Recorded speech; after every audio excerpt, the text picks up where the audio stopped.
Hello friends, അപ്പോൾ നമ്മൾ ഇന്നത്തെ വീഡിയോയിൽ +2 ഗ്രേസ് മാർക്ക് ഡിസ്ട്രിബ്യൂഷനും ഗ്രേസ് മാർക്ക് എങ്ങനെയാണ് നമുക്ക് ആഡ് ചെയ്യുന്നത് എന്നതിനെയൊക്കെ കുറിച്ചിട്ടാണ് ഡീറ്റെയിൽ ആയിട്ട് പറയുന്നത്.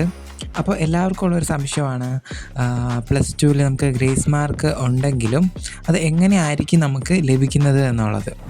ഇപ്പോൾ പ്രധാനമായിട്ടും നമുക്ക് SPC, NCC, അതുപോലെ തന്നെ NSS ഇതിനൊക്കെ ഗ്രേസ് മാർക്കുണ്ട്. അതുപോലെ തന്നെ സ്കൗട്ട്സ്, ഗൈഡ്സിനൊക്കെ ഗ്രേസ് മാർക്കുണ്ട്. കൂടാതെ നമ്മുടെ സ്പോർട്സിന് സ്റ്റേറ്റ് ലെവലിൽ സ്പോർട്സിന് പങ്കെടുത്തവർക്കും അതുപോലെ സ്റ്റേറ്റ് ലെവൽ കലോത്സവത്തിന് ഗ്രേഡ് ലഭിച്ചവർക്കൊക്കെ ഗ്രേസ് മാർക്കുണ്ട്. അതുപോലെ തന്നെ ഇൻ്റർനാഷണൽ ലെവലിൽ സ്പോർട്സ് ഇവൻറ്റ്സിന് പങ്കെടുത്തവർക്ക്, അതുപോലെ തന്നെ നാഷണൽ ലെവലിൽ പങ്കെടുത്തവർക്ക്, അതുപോലെ NSS, NCC, സ്കൗട്ട്സ്, ഗൈഡ്സിനൊക്കെ രാഷ്ട്രപതി മെഡലൊക്കെ ലഭിച്ചിട്ടുള്ളവർക്കും റിപ്പബ്ലിക് ഡേ പരേഡിലൊക്കെ പാർട്ടിസിപ്പേറ്റ് ചെയ്തിട്ടുള്ളവർക്ക് അങ്ങനെയും എക്സ്ട്രാ ഗ്രേസ് മാർക്കുകളുണ്ട്. അപ്പോൾ ഈ ഗ്രേസ് മാർക്കുകളൊക്കെ എന്ന് വെച്ച് കഴിഞ്ഞാൽ നമുക്ക് ഒരു വർഷത്തേക്കാണ് കിട്ടുന്നത്. ഇപ്പോൾ പ്രധാനമായിട്ടും നമുക്ക് +2വിലാണ് നമുക്ക് SPC, NCC, NSS, അതുപോലെ സ്കൗട്ട്സ് ആൻഡ് ഗൈഡ്സ് ഇതിനൊക്കെ നമുക്ക് +2വിലെ മാർക്കിനാണ് ഗ്രേസ് മാർക്ക് കിട്ടുന്നത്. അല്ലാതെ +1നും +2നും കൂടെ ടോട്ടലായിട്ടല്ല തരുന്നത്, +2വിന് മാത്രമാണ് ഗ്രേസ് മാർക്ക് കിട്ടുക. ഇൻ കേസ് നമ്മളിപ്പോൾ +1 പഠിച്ചുകൊണ്ടിരുന്ന സമയത്ത് നമുക്ക് സ്പോർട്സിനോ അല്ലെങ്കിൽ കലോത്സവത്തിനോ എന്തെങ്കിലുമൊക്കെ നമ്മൾക്ക് ഗ്രേഡ് ഉണ്ടെങ്കിൽ അതിന് നമുക്ക് +1 മാർക്കിനോട് ഗ്രേസ് മാർക്ക് കിട്ടുമായിരുന്നു. അതായത് കഴിഞ്ഞ വർഷം തന്നെ ഗ്രേസ് മാർക്കിനോട് കിട്ടുമായിരുന്നു. അത് നമുക്ക് ലഭിച്ചിട്ടില്ലെങ്കിൽ ഈ വർഷം കിട്ടില്ല. അപ്പോൾ +2വിന് ഗ്രേസ് മാർക്ക് കിട്ടുന്നത് +2വിൻ്റെ, അതായത് ഈ ഒരു വർഷം നമ്മൾ ചെയ്തതിൻ്റെ ആക്ടിവിറ്റിക്ക് മാത്രമായിരിക്കും ഗ്രേസ് മാർക്ക് ലഭിക്കുക. അതുപോലെ തന്നെ NCC, SPC, NSS, scouts, guides തുടങ്ങിയവയ്ക്കൊക്കെ +2വിൻ്റെ മാർക്കിനായിരിക്കും ഗ്രേസ് മാർക്ക് തരിക. അപ്പോൾ ഗ്രേസ് മാർക്ക് നമുക്ക് തരുന്നത് എന്ന് വെച്ച് കഴിഞ്ഞാൽ നമ്മുടെ ഗ്രേഡ് ഇൻക്രീസ് ചെയ്യാനാണ്. ഇപ്പോൾ +2വിൻ്റെ തിയറിക്കായിരിക്കും മാർക്ക് തരുന്നതും. ഇപ്പോൾ +2വിന് നമുക്കിപ്പോൾ ഒരു വിഷയത്തിന് 80ന് ഒരു 60 മാർക്കാണുള്ളത്. അപ്പോൾ അത് ഇൻക്രീസ് ചെയ്യാൻ ആ ഒരു +2 മാർക്ക് A+ എത്താനായിട്ട് എത്രയാണോ ഡെഫിഷ്യൻസി അത് തരും. അതായത് 90% മാർക്ക് ആവുന്നത് വരെ ആയിരിക്കും നമുക്ക് ഗ്രേസ് മാർക്ക് തരിക. ഇപ്പോൾ നമ്മൾ ഏതെങ്കിലും ഒരു വിഷയത്തിന് ഫെയിലായിട്ടുണ്ടെങ്കിൽ ആദ്യം പ്രയോറിറ്റി കൊടുക്കുന്നത് ആ ഫെയിലായ സബ്ജക്റ്റ് പാസ്സാക്കാനായിരിക്കും നമുക്ക് ഗ്രേസ് മാർക്ക് യൂസ് ചെയ്യുക. അതിനുശേഷം ഏതാണോ A+ എത്തിക്കാൻ പറ്റുന്നത് അതിനായിരിക്കും ഗ്രേസ് മാർക്ക് കൊടുക്കുക. അപ്പോൾ നമ്മൾ ശ്രദ്ധിക്കേണ്ട കാര്യം എന്ന് വെച്ച് കഴിഞ്ഞാൽ ഒരിക്കലും 90% മുകളിലോട്ട് മാർക്ക് തരില്ല. നമുക്ക് +1ലും +2ലും കൂടെ ടോട്ടൽ ചെയ്യുമ്പോൾ നമുക്ക് 180 കൂടുതൽ മാർക്കുണ്ടെങ്കിൽ അതിനും A+ കിട്ടില്ല, ഗ്രേസ് മാർക്ക് കിട്ടില്ല.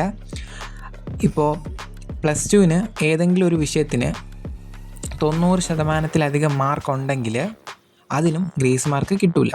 അപ്പോൾ അതാണ് നമ്മൾ ശ്രദ്ധിക്കേണ്ടത്. അപ്പോൾ ഗ്രേസ് മാർക്ക് ഡിസ്ട്രിബ്യൂഷൻ ഇങ്ങനെയാണ്. ആദ്യം പ്രയോറിറ്റി കൊടുക്കുന്നത് ഫെയിലായ സബ്ജക്റ്റ് പാസ്സാക്കാനായിരിക്കും. രണ്ടാമത് ഏറ്റവും കൂടുതൽ ഗ്രേഡ് ഇൻക്രീസ് ചെയ്യാനായിട്ടായിരിക്കും ഗ്രേസ് മാർക്ക് തരുന്നത്. അപ്പോൾ അങ്ങനെയായിരിക്കും ഗ്രേസ് മാർക്ക്. അല്ലാതെ ഓരോ വിഷയത്തിനും ഇത്ര വെച്ച് കൊടുക്കും അങ്ങനെയൊന്നുമില്ല. ഇങ്ങനെയാണ് ഗ്രേസ് മാർക്ക് കൊടുക്കുന്നത്. അതായത് ഏതെങ്കിലും ഫെയിലാണെങ്കിൽ അല്ലെങ്കിൽ നിങ്ങൾ ഏറ്റവും മോശം മാർക്കിൽ കിടക്കുന്നത് ഏതാണ് അത് ഇൻക്രീസ് ചെയ്യാൻ നോക്കും ആദ്യം. പിന്നീട് ഗ്രേസ് മാർക്ക് ബാക്കിയുണ്ടെങ്കിൽ അത് ഏതെങ്കിലും ഒരു വിഷയത്തിൻ്റെ ഗ്രേഡ് ഇൻക്രീസ് ചെയ്യാനായിട്ട് യൂസ് ചെയ്യും. അപ്പോൾ അങ്ങനെയാണ് ഗ്രേസ് മാർക്ക് കൊടുക്കുന്നത്. അതുപോലെ തന്നെ ഈ ഗ്രേസ് മാർക്ക് നമ്മളിപ്പോൾ ഏതെങ്കിലും വിഷയം ഇമ്പ്രൂവ്മെൻറ്റിനോ അല്ലെങ്കിൽ റീവാലുവേഷനൊക്കെ കൊടുക്കുകയാണെങ്കിൽ രണ്ടാമത് വരുന്ന റിസൾട്ടിൽ ഗ്രേസ് മാർക്ക് ആഡ് ചെയ്യില്ല. അപ്പോൾ അതും കൂടെ നമ്മൾ ശ്രദ്ധിക്കുക. അപ്പോൾ ഗ്രേസ് മാർക്ക് ഒരു തവണ തരുള്ളൂ.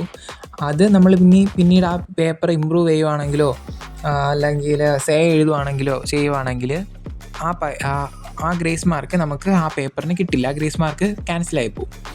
അതുപോലെ നമുക്കിപ്പോൾ എല്ലാത്തിലും 90% എബോവ് മാർക്കുണ്ട്, നമുക്ക് ഗ്രേസ് മാർക്കിൻ്റെ ആവശ്യം വന്നില്ല. ഗ്രേസ് മാർക്ക് ഇല്ലാതെ തന്നെ നമുക്ക് ഫുൾ A+ ഉണ്ട്, അല്ലെങ്കിൽ +2വിന് എല്ലാത്തിനും 90% എബോവ് മാർക്ക് കിട്ടിയിട്ടുണ്ടെങ്കിൽ നമുക്ക് ആ ഗ്രേസ് മാർക്ക് യൂസ് ചെയ്യില്ല. പകരം അത് നമുക്ക് കോളേജ് അഡ്മിഷനൊക്കെ ആയിട്ട് ബോണസ് പോയിൻ്റായിട്ട് കിട്ടും. അപ്പോൾ അങ്ങനെയും ആണ് നമുക്ക് ഈ ഗ്രേസ് മാർക്ക് കിട്ടുന്നത്. അപ്പോൾ ഗ്രേസ് മാർക്ക് കിട്ടാനായിട്ട് നമുക്ക് ഇതിനോടകം തന്നെ ഗ്രേസ് മാർക്ക് അപ്ലൈ ചെയ്യേണ്ട സമയം കഴിഞ്ഞു. നമ്മുടെ സ്കൂളിൽ നിന്ന് പ്രിൻസിപ്പിളെല്ലാം അപ്ലൈ ചെയ്തിട്ടുണ്ടായിരിക്കും. അപ്പോൾ SPC, NCC, NSS, സ്കൗട്ട്സ്, ഗൈഡ്സിനൊക്കെ സർട്ടിഫിക്കറ്റ്സ് ഉള്ള എല്ലാ കേഡറ്റ്സിനും ഉറപ്പായിട്ടും പറഞ്ഞിട്ടുള്ള ഗ്രേസ് മാർക്ക് കിട്ടും. അതുപോലെ മറ്റ് സ്പോർട്സിനും കലോത്സവത്തിനും ഒക്കെ പാർട്ടിസിപ്പേറ്റ് ചെയ്തിട്ടുള്ളവർക്കും ആ പറഞ്ഞിട്ടുള്ള ഇതിനനുസരിച്ചിട്ടുള്ള ഗ്രേസ് മാർക്ക് കിട്ടും. അപ്പോൾ ഗ്രേസ് മാർക്കിൻ്റെ ഡീറ്റെയിൽ ആയിട്ടുള്ള, അതായത് ഓരോത്തിനും എത്ര മാർക്ക് വെച്ചാണ് ലഭിക്കുക എന്നുള്ളത് ഞാൻ ഈ വീഡിയോയിൽ ഡിസ്ക്രിപ്ഷനിൽ കൊടുത്തിട്ടുണ്ടായിരിക്കാം. അപ്പോൾ ഇങ്ങനെയാണ് നമ്മുടെ ഗ്രേസ് മാർക്ക് ഡിസ്ട്രിബ്യൂട്ട് ചെയ്യുന്നത്. അപ്പോൾ +1 +2 ഡിസ്ട്രിബ്യൂട്ട് ചെയ്യുന്ന ഈ രീതിയിലാണ്. അപ്പോൾ എന്തെങ്കിലുമൊക്കെ ഡൗട്ട് ഉണ്ടെങ്കിൽ കമൻ്റായിട്ട് ചോദിക്കാം. Thank you. അപ്പോൾ ഇതുപോലുള്ള ഇൻഫോർമേറ്റീവ് വീഡിയോസിന് നിങ്ങൾ ഈ ചാനൽ സബ്സ്ക്രൈബ് ചെയ്യുക, അതുപോലെ തന്നെ ഷെയർ ചെയ്യുക. Thank you for watching.